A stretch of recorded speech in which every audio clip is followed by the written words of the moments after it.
అందరికీ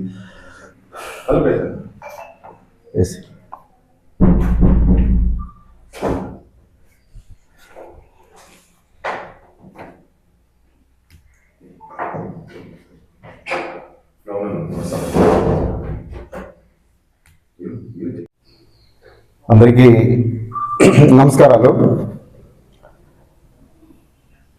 ఆంధ్రప్రదేశ్ ముఖ్యమంత్రి గౌరవ నారా చంద్రబాబు నాయుడు గారు నిన్న మా పార్లమెంట్ పరిధిలో నగిరి నియోజకవర్గంలో స్వర్ణాంధ్ర స్వచ్ఛాంధ్ర కార్యక్రమానికి హాజరై కొన్ని కార్యక్రమాలు స్వచ్ఛాంధ్ర స్వర్ణాంధ్ర కార్యక్రమం చేయాలంటే ఏం చేయాలనే దాని మీద మాట్లాడడం జరిగింది. కానీ ఆశ్చర్యం ఏంటంటే మాజీ మంత్రి రోజారెడ్డి గారు చేసినటువంటి విమర్శలు చూస్తే మాత్రం ఆశ్చర్యం ఉంది. సాక్షి పేపర్లో ఒక హెడ్డింగ్ వచ్చింది, వచ్చారు వెళ్ళారని. ఎస్, వచ్చారు వెళ్ళారు, ప్రజలు చైతన్యపరిచారు. అంటే జగన్మోహన్ రెడ్డి లాగా వచ్చారు వెళ్ళారు దోచుకుపోయినారా? మీరు ఎప్పుడు వచ్చినా ఏ సభ పెట్టినా వస్తారు, మాట్లాడతారు, పోయేటప్పుడు ఎలా అక్కడి నుంచి మనం దోచుకెళ్లాలో ఒక స్క్రిప్ట్ రాసుకుని వెళ్ళిపోయి 6 నెలల తర్వాత దాని పరిగణలోకి తీసుకుంటారు. రోజారెడ్డి గారు మాట్లాడితే ఎట్లుందంటే దయ్యాలు కూడా వేదాలు ఉన్నాయి.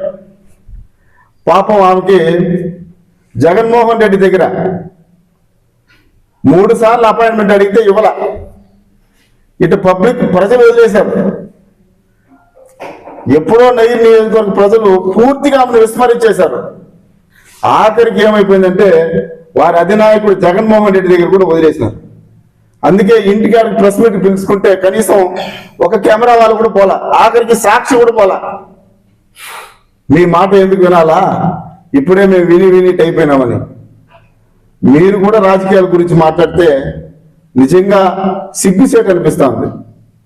ఇది మా నగిరి నియోజకవర్గ ప్రజానికానికే కాదు, యావత్ మహిళా లోకాన్ని కూడా మీరు అవమానపరుస్తున్నట్టుంది. ఎందుకంటే నిజాలు మాట్లాడతారు. ఎందుకంటే మహిళలు ఏడ గౌరవం ఇష్టపడతారో అక్కడ దేవతలు నివసిస్తారని ఒక నానుడి, భారతీయ సంస్కృతి అది. అబద్ధాలు చెప్పరు, కుటుంబాన్ని బాగా నడుపుతారు, ఉన్నది ఉన్నట్టు మాట్లాడతారని మహిళలకు మంచి గౌరవం కలిగించే దేశం ఇది. కానీ నువ్వు చేసే చేష్టలు చూస్తావంటే మాకు ఆశ్చర్యం వస్తుందండి. నేను అడుగుతున్నా, మీరు రాష్ట్ర ప్రజానికానికి ఊచుకోసినటువంటి పార్టీ మీ వైఎస్ఆర్ పార్టీ. మీరు 2019 నుండి 24 దాకా జరిగినటువంటి పరిపాలనలో కరోనా రోగులకి ఆక్సిజన్ ఇవ్వలేక ఆసుపత్రుల్లో 29 మంది మరణిస్తే అందులో నగిరి ప్రజలు కూడా ఉన్నారు. సిగ్గుచేటిది. మీరు కూడా హాస్పిటల్ గురించి, మీరు కూడా అభివృద్ధి గురించి మాట్లాడతారా? మీ గురించి తెలియని వారు ఈ రాష్ట్రంలో ఎవరు లేరు. తెలిసే మిమ్మల్ని ప్రజలు చేదరించుకున్నారు. ఎన్నికలకు ముందు సిద్ధం అన్నారు, సింహం సింగల్ గా వస్తుందన్నారు. ఆఖరికి తెలుసో తెలియకుండా 11 మంది గెలిపిస్తే ఆ 11 మందితో కూడా అసెంబ్లీకి పోలేనట్టు పరిస్థితులు మీరు ఉన్నారు. మీరు సింగల్ గా వస్తుందంట. మీరు 11 మంది ఉంటేనే రోడ్డుపైకి రాలా. మీరు కూడా మాట్లాడుతున్నారంటే ఇకపోతే బాధ వస్తుంది. ముద్దుకృష్ణమ్మ నాయుడు గారు 1983లో రాజకీయ అరంగేట్రం చేస్తే చనిపోయేంత వరకు నీతిగా రాజకీయాలు చేసినటువంటి మహానాయకుడు ముద్దుకృష్ణమ్మ నాయుడు గారు. ఆయన విద్యావేత్తగా ఉంటూ కూడా ₹1 కూడా అవినీతి చేయకుండా, ఎక్కడో పేపర్ లీక్ అయితే దేశ రాజకీయ చరిత్రలో ఒక పేపర్ లీక్ అయితే దానికి ఆయన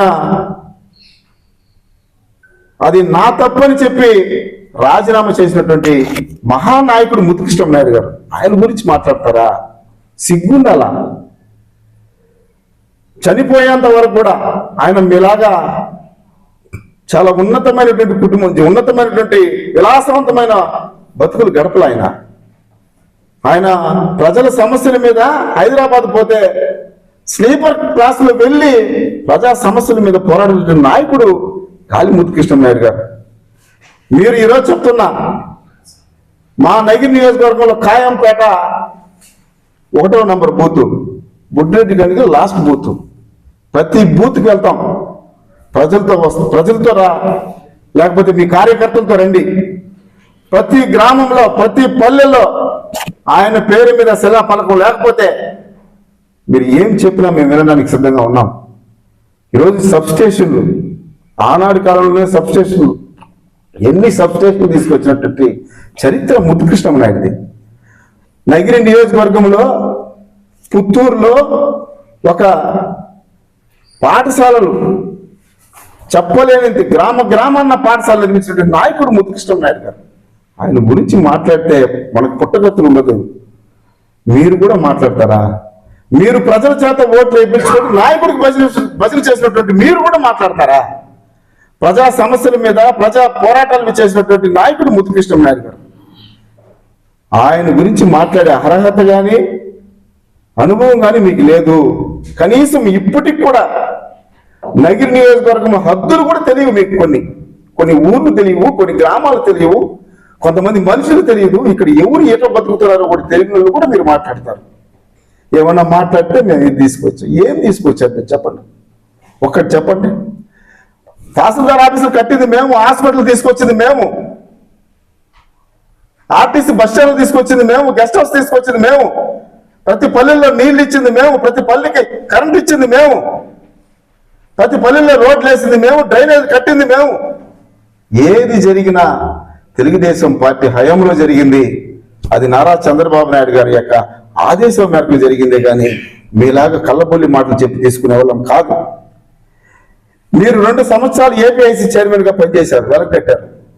కనీసం మీరు మా నగిరి నియోజకవర్గంలో కానీ చిత్తూరు జిల్లాలో కానీ ఎక్కడైనా మన ప్రాంతవాసిగా నేను గెలిపిస్తే ఒక అగ్గిపెట్టి ఫ్యాక్టరీ అయినా మీరు తీసుకొచ్చిన చరిత్ర ఉందా నేను అడుగుతున్నా. మీరు కదా యువతను మోసం చేసింది, మీరు కదా మన చిత్తూరు ప్రజల్ని మోసం చేసింది. ఈ జిల్లాలో 3 మంత్రులు ఇచ్చారు, మీ జగన్మోహన్ రెడ్డి, పెద్దిరెడ్డి గారి, నారాయణస్వామి గారి, మీరు కానీ ఏం వెలగొట్టారని?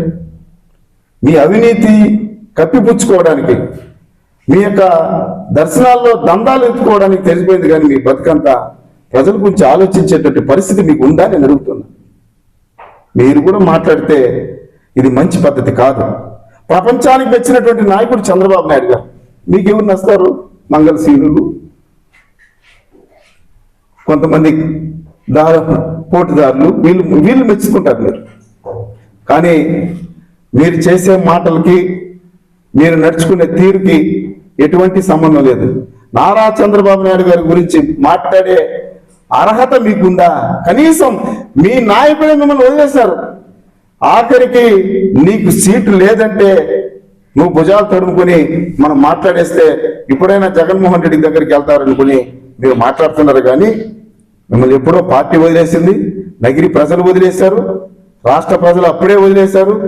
మిమ్మల్ని మీరు ఉనికి చాటుకోవడానికి ఇక మాట్లాడకపోతే గౌరవంగా ఉంటారు. మీరు మాట్లాడితే ఉన్న గౌరవం కూడా పోతుంది. ఒకానొక సందర్భంలో వడమాలపేటలో మీరు ఇండస్ట్రియల్ పార్క్ తీసుకొస్తారని చెప్పి మా దళిత బిడ్డలు, దళిత రైతులు, పేద రైతులు 2 ఎకరాలు 1.5 ఎకరాలు పెట్టుకొని వ్యవసాయమే పరమావధిగా బతుకు జీవితం కల్పిస్తున్నటువంటి వారిని మోసం చేసి ఇక్కడ మేము ఇండస్ట్రీలు తీసుకొస్తాం, ఇక్కడ కంపెనీలు తీసుకొస్తాం, మీ పిల్లలకు ఉద్యోగాలు ఇస్తామని చెప్పి 100 ఎకరాలు తీసుకొని వాళ్ళ దగ్గర కమిషన్ తీసుకున్నటువంటి చరిత్ర మీది కాదా నేను అడుగుతున్నా. మీది కాదా, నీది కాదా అని అడుగుతున్నా. ఒక్కొక్క ఎకరాకి 3 లక్షల రూపాయలు తీసుకున్న చరిత్ర మీది కాదా అన్న. మీరు కాదంటే రండి, నేను కాణిపాక సాక్ష్యం వస్తాను. నేను ఆ ప్రాంతంలో పుట్టినట్టు వాడిని, ఆ గడ్డ గురించి తెలిసినటువంటి వాడిని, ఆ ప్రజల కష్టాలు తెలిసినటువంటి వాడిని. ఏ రోజైనా నగిరి ప్రజానికం గురించో జిల్లా ప్రజానికాన్ని గురించో మీ నాయకుడికి దగ్గరికి ఫలానా ఫ్యాక్టరీ పెట్టాలా, ఇండస్ట్రీ పెట్టాలా, ఫలానా సమస్య, రైతులకు సమస్య ఉంది, యువకులకు సమస్య ఉంది, రోడ్డు సమస్య ఉందని ప్రస్తావించినటువంటి సందర్భం మీకు ఏమైనా ఉందని అడుగుతున్నా. మీరు కూడా మాట్లాడుతున్న మనుషులు నిన్ను వదిలేసుకున్నారు. నిన్ను ఓటేసి గెలిపిస్తే వాళ్ళు పాము తన పిల్లల్ని తింటున్నట్టు నువ్వు మీ కార్యకర్తల్ని దోచుకున్నటువంటి చరిత్ర నీది. ఒక అమాయకురాలైన మా దళిత బిడ్డ కౌన్సిలర్గా గెలిస్తే నీకు మున్సిపల్ చైర్మన్ ఇస్తానని చెప్పి 40 లక్షల రూపాయలు తీసుకున్నటువంటి చరిత్ర మీది కాదా అని అడుగుతున్నా. అది మేము చెప్పలా. ఆ రోజు మీ కార్యకర్తగా ఉన్నటువంటి ఆమె, మీ కౌన్సిలర్గా ఉన్నటువంటి ఆమె 40 లక్షల రూపాయలు బోరున ఏడ్చింది ఆమె. విలేకరుల సమావేశం పెట్టి మేము చెప్పలేదే. కానీ 2 సంవత్సరాల్లో గాలి భానుప్రకాష్ గారు ఏ రోజైనా ఎక్కడైనా అవినీతి చేశారని ఎవరన్నా చెప్పారా? మేము ఇది వరకు నగిరిలో ముద్దుకృష్ణమనాయుడు గారికి రాజకీయ వారసత్వాన్ని తీసుకొని సేవే పరమవేదిగా తీసుకొచ్చి నేటికి 18 నెలలు అవుతా ఉంటే 100 కోట్ల రూపాయలు అభివృద్ధి పనులు ఖర్చు పెట్టింది గాలి ముద్దుకృష్ణమనాయుడు గారు, అబ్బాయి గాలి భానుప్రకాష్ గారు. మీరు రండి. మీరు కేవలం 18 నెలల్లో ముఖ్యమంత్రి సహాయ నిధి కింద ఇప్పటి వరకు 8 కోట్ల రూపాయలు తీసుకొచ్చి రాష్ట్రంలో నంబర్ 1 నియోజకవర్గంగా చేసినటువంటి నాయకుడు గాలి భానుప్రకాష్ గారు.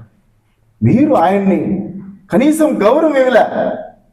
ప్రజల చేత ఎన్నుకోబడ్డ వ్యక్తి అయినా, అమెరికాలో చదివినటువంటి వ్యక్తి అయినా వాడు వీడు అంటారా?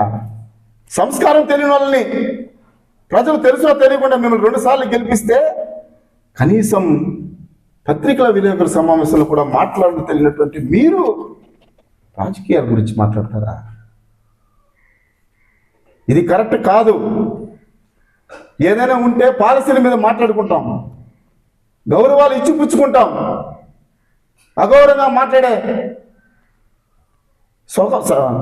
అగౌరవంగా మాట్లాడేటువంటి నైతికత మా దగ్గర లేక కాదు. మాకు ఒక పార్టీ ఒక క్రమశిక్షణ ఇచ్చింది, క్రమశిక్షణ నేర్పింది. పార్టీ ప్రతినిధితో ఎలా మాట్లాడాలి, ప్రజలతో ఎలా మాట్లాడాలి, అధికారులతో ఎలా మాట్లాడనేది ఒక క్రమశిక్షణతో నడుపుతున్నటువంటి పార్టీ మాది. ఒక నాయకుడిని పట్టుకొని, ప్రజల చేత ఎన్నుకోబట్టి నాయకుడిని పట్టుకొని వాడు వీడిని మాట్లాడతారా? మీ బుద్ధి ఏంటో, మీ మర్మం ఏంటో ఇక్కడే తెలిసిపోతా ఉంది. విజయపురంలో నువ్వు కేవలం 2009లో పోటీ చేసినప్పుడు ఎన్నికల అఫిడవిట్లో 3 పేపర్లు మాత్రమే ఇచ్చావు. నా ఆస్తి ఇది, నా యొక్క స్వభావం ఇది, నా మొత్తం ఆస్తి ఇది, నా అప్పులు ఇది అని.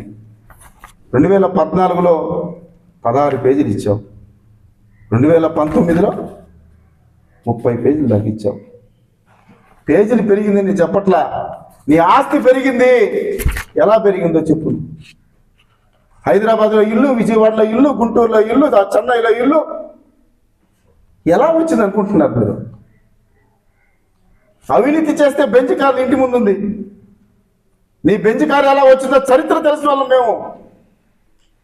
ఒక మహిళగా గౌరవిస్తాము అని చెప్పి మేము ఊరుకుంటే మా నాయకుడు చంద్రబాబు నాయుడు గారు మీరు విమర్శలు చేస్తారా? ఈ రాష్ట్రాన్ని దిశను మారుస్తున్నటువంటి నాయకుడు చంద్రబాబు నాయుడు. అమరావతిలో ఈరోజు ఐటీ సెక్టార్ కానీ, వైజాగ్లో ఐటీ సెక్టార్ కానీ, పోలవరం కానీ, ఇటు రోడ్లు కానీ, ఇది హైవేస్ కానీ నిర్మిస్తున్నటువంటిది ఎవరు? బాబు గారు కాదా?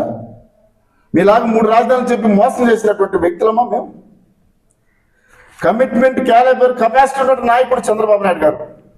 నీకు ఆ మాత్రం కూడా తెలియకపోతే మనం ఏం చేయాలో మాకు అర్థం కాల. రోజారెడ్డి గారు, ఇప్పుడైనా మీరు పనితీరు మార్చుకోండి, ప్రజల సమస్య మీద పోరాడండి. మిమ్మల్ని కొంచెం గుర్తిస్తారు. కానీ ఊరిగా రాజకీయ విమర్శలు చేస్తే పాపం గడిపితే ఈ ప్రజలు మిమ్మల్ని ఆల్రెడీ చెదిరించుకొని బంగాళాఖాతంలో ఉన్నటువంటి కట్టారు.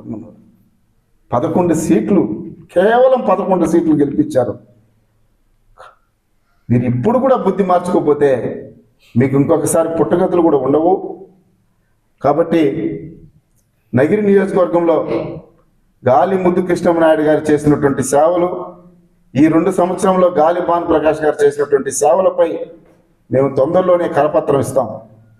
మీరు 10 సంవత్సరాలు ఏం వెలగబెట్టారో మీరు పబ్లిక్ సవాల్గా విసురుతున్నా, మీరు కాణిపాకం వచ్చినా లేదు ప్రజా వేదికలో ఎక్కడైనా వచ్చినా మేము దాన్ని నిరూపించడానికి సిద్ధంగా ఉన్నాం. మేము భయపడి ఇంట్లో కూర్చున్నటువంటి నాయకులం కాదు. ఆ రోజు కూడా మీరు ఎంత బాడీ షేవింగ్ చేసినా అసెంబ్లీలో చంద్రబాబు నాయుడు భయపడి ఇంటికి పోలా. మీలాగా అసెంబ్లీలో వెళ్ళి ప్రజల సమస్యలు ప్రస్తావించడం వాళ్ళు మీరు. దురదృష్టం ఏంటంటే ఇది ఖచ్చితంగా మీరు రాయాల. దురదృష్టం ఏంటంటే ఒక రైతు చనిపోతే 5 లక్షల రూపాయలు ఎక్స్గ్రేస్ ఇచ్చినారు మీరు. అదే వాళ్ళు అమ్మినటువంటి జే బ్రాండ్ నకిలీ మందులు అమ్మితే 25 లక్షలు కాంపన్సేషన్ ఇచ్చి ఆ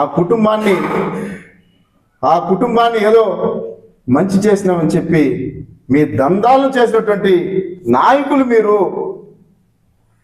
ఆసుపత్రుల్లో కరెంట్ ఇవ్వలేకుండా డాక్టర్లు సెల్ ఫోన్ లైట్లతో ఆపరేషన్ చేసినటువంటి చరిత్ర మీ ప్రభుత్వంలో కాదా నేను అడుగుతున్నా. మీరు కూడా మాట్లాడితే ఎలా రోజారెడ్డి గారు?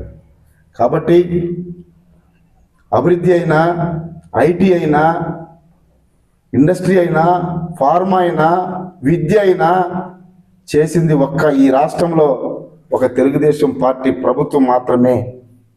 మీరు చేసినటువంటి అన్ని దురదృష్టాలు, దుర్మార్గాలు, మీ ఎంపీని కొట్టినటువంటి చరిత్ర కూడా మీదే. మీ ఎంపీని, మీ ఎమ్మెల్యేలను చిత్రహింసలు చేసింది కూడా మీరే. కాబట్టి పనితీరు మార్చుకోండి, ప్రజలను మనల్ని పొందండి. Thank you.